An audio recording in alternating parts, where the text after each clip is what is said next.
మన మోడీ గారు ఎంత గొప్ప అయినా అసలు ఎలాంటి ప్రధానమంత్రి కదా మన దేశానికి కావాల్సింది అది ఇది అని చెప్పి విపరీతమైన ప్రచారం దానికి సంబంధించి. నాకు ఆ వార్త చూడగానే ఫక్కున నవ్వు వచ్చింది.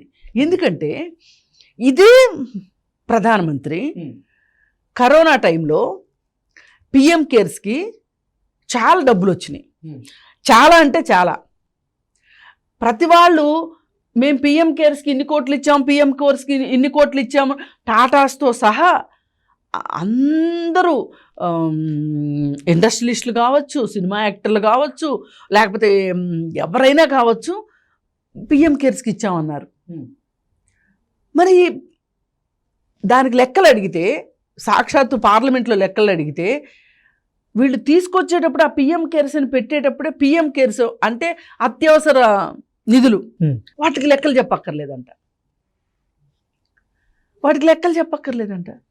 అంటే ఎంత తెలివిగా చేశారో మీరు ఆలోచించండి. ఇంత తెలివిగా దాని గురించి చెప్పకోకుండా ఇప్పుడు ఈ రాముడి గుడికి సంబంధించి చెప్పారు అంటే ఇది ఎంత ఆలోచించాల్సిన విషయం చూడండి. అంటే ప్రజల్ని ఈ విధంగా భక్తి పేరుతోటి మాయ చెయ్యాలి, మోసం చెయ్యాలి అని కాకపోతే, మీకు ప్రచారాస్త్రాలు కాకపోతే ఇంకేమై ఉంటుంది? మీ మీ మీ వెనక ఉద్దేశం ఏమై ఉంటుంది? ఇప్పుడు లక్షద్వీప్స్ గురించి ఇంత నడుస్తుంది కదా, దీని ద్వారా ఇప్పుడు అసలు అక్కడ 3 మంత్రులను సస్పెండ్ చేశారు. అసలు మోడీ గారు అడిగారు కాబట్టే, మోడీ గారు స్పందించిన విధానానికే 3 మంత్రుల్ని వాళ్ళు పీకేశారు. మన మోడీ అంటే ఏంటి? ఇప్పుడు ఇలాంటి అవాకులు చవాకులు అమెరికా వాళ్ళు పేలుతుంటారు, రష్యా వాళ్ళు పేలుతుంటారు, చైనా వాళ్ళు పేలుతుంటారు. వాళ్ళ మీద మాట్లాడారా ఎప్పుడన్నా? ఇట్లా మాట్లాడలేదు కదా. మరి ఒక చిన్న ప్రదేశాన్ని ఎంచుకుని అక్కడ మన ఆధిక్యతను చూపించి బలహీనమైన శత్రువుని ఎన్నుకోవడంలోనే మీ తెలివితేటలు కనిపిస్తున్నాయి ఇక్కడ. ఆ శత్రువుని నేను అసలు నామరూపాలు లేకుండా చేశాను కాబట్టి నేను ఎంత బలవంతుడు అని చెప్పటం ఏం గొప్పతనం? ఇది నా అభ్యంతరం. ఇదే కాకుండా ఇంకొకటి ఏంటంటే, ఆ మధ్యకాలంలో అసలు ధనవంతులు అందరూ డెస్టినేషన్ మ్యారేజెస్ పేరుతోటి వేరే దేశాలకు వెళ్ళి పెళ్లి చేసుకుంటున్నారు.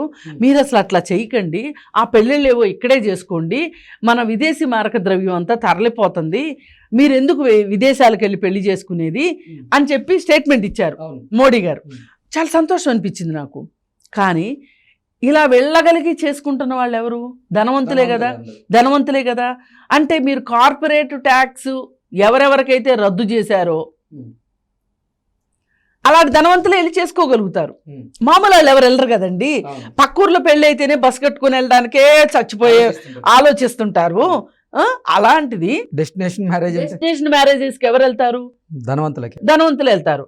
మరి మీరేమన్నా మీ దగ్గర చిట్టా పెట్టుకొని, ఈ ధనవంతులు ఎవరైతే ఉన్నారో వీళ్ళు డెస్టినేషన్ మ్యారేజ్ చేసుకున్నారు కాబట్టి నేను వీళ్ళకి ఏమన్నా ఇచ్చే రాయితీలు నేను ఇవ్వను అంటే, వాళ్ళకి కరెంట్ సబ్సిడీలు కావచ్చు, లేకపోతే ఇంకో సబ్సిడీలు కావచ్చు, లేకపోతే బ్యాంక్ లోన్లు మాఫీ చేసే విషయంలో కావచ్చు, ఇట్లాంటి విషయాల్లో నేను ఒప్పుకోను అని మీరు ఏమన్నా స్టేట్మెంట్ ఇస్తున్నారా?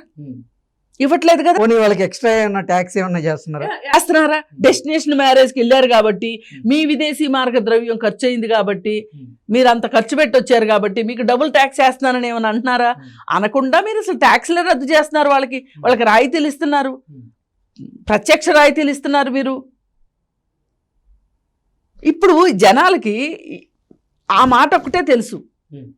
మోడీ గారు ఇంత మాట అన్నారు, డెస్టినేషన్ మ్యారేజ్ అని పొగరు, వాళ్ళని ఆ మనోభావాల్ని ప్యాంపర్ చేయడం అంటారు, ముద్దు చేయడం తప్పితే ఏమన్నా ఉందా దీంతో?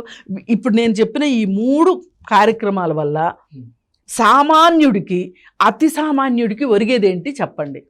నేను అడిగేది ఒకటే, నువ్వు ప్రధానమంత్రి అవ్వు, అంతర్జాతీయంగా నువ్వు పేరు ప్రఖ్యాతులు తెచ్చుకో, ఖ్యాతి తెచ్చుకో, నాకు సంబంధం లేదు. నా పేదవాళ్ళ నోటి దగ్గర నుంచి ముద్ద లాక్కునే హక్కు నీకు లేదు. ముందు వీళ్ళకి ముద్ద పెట్టి, వీళ్ళకి చదువు చెప్పి, వీళ్ళకి ఆరోగ్యం ఇచ్చి, ఇవన్నీ చేసిన తర్వాత నువ్వేమైనా మాట్లాడుకో.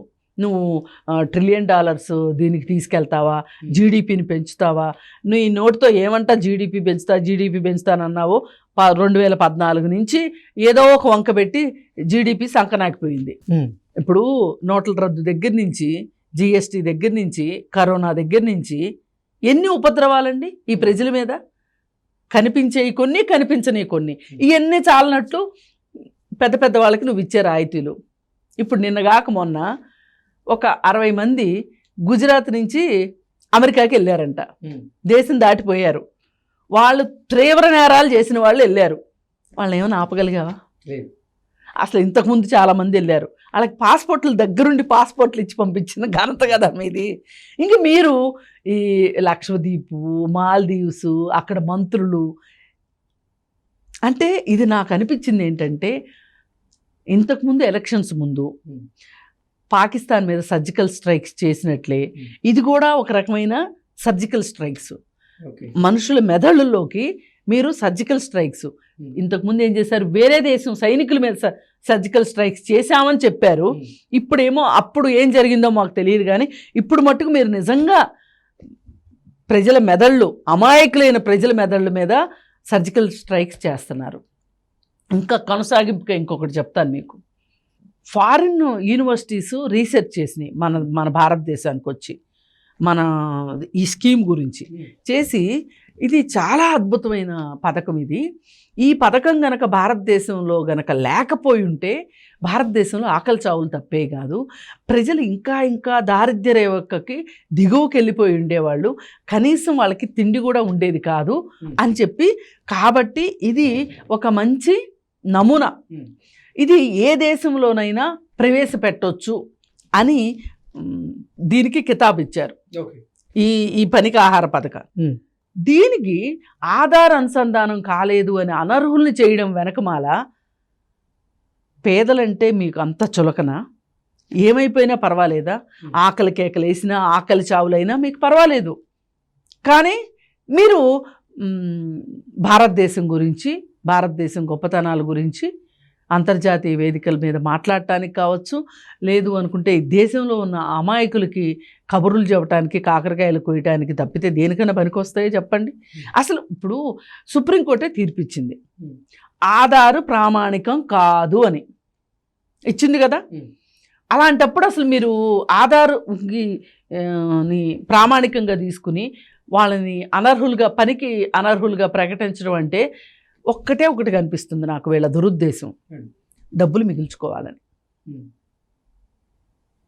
వాళ్ళకి డబ్బులు ఇచ్చే పని ఉండదు కదా, ఆ పనికి రాకపోతే డబ్బులు ఇచ్చుకునే పని ఉండదు కదా.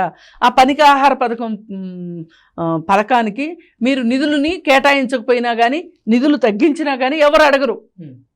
అదే ఇంతమంది పనిచేస్తుంటే మీరు నిధులు కేటాయించలేదనుకోండి, గగ్గోలు చేస్తారు కదా, పనిచేసిన వాళ్ళు ఊరుకుంటారా డబ్బులు ఇవ్వకపోతే? ఇది ఒక కుట్ర, ఇది చేశారు. మళ్ళీ మొన్న తాజాగా ఇంకోటి ఏమొచ్చిందంటే, రామ మందిర నిర్మాణానికి విరాళాలు ఇవ్వండి అని చెప్పి అడిగారు. అడిగి పబ్లిక్ అప్పీల్ చేశారు. ముబ్బడిగా నిధులు వచ్చేసినాయి, డబ్బులు చాలా వచ్చినాయి. అయితే వస్తే ఈయన ఏం చేశారంటే బ్యాలెన్స్ షీటు